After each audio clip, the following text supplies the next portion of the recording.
Emma Raducanu will make her Wuhan Open debut next week.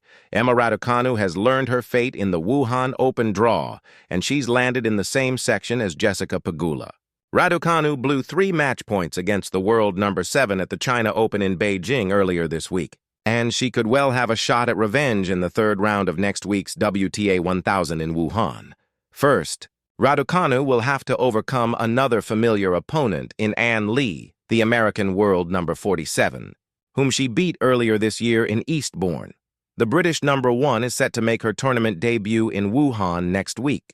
Unlike the WTA 1000 in Beijing, the Wuhan event has a much smaller draw, meaning that Raducanu is not seeded. The former U.S. Open champion has been drawn to face Lee in the first round. If she advances to round 2, Raducanu will face a tough test against either number 9 seed Ekaterina Alexandrova or Canadian Open champion Victoria Mboko, and the third round could well be a rematch with Pegula, who is seeded 6th in Wuhan.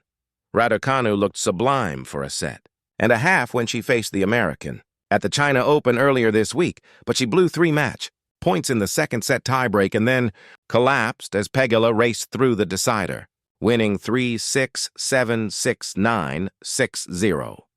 It's the second time in a row that Raducanu has squandered match points in defeat. She also blew 3 match points against Barbara Krejcikova at last month's Korea Open.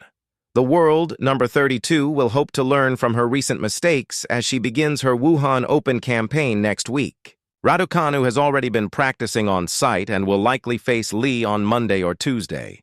If she can go further in the draw, number 4 seed Amanda Anisimova is a potential quarter-final opponent.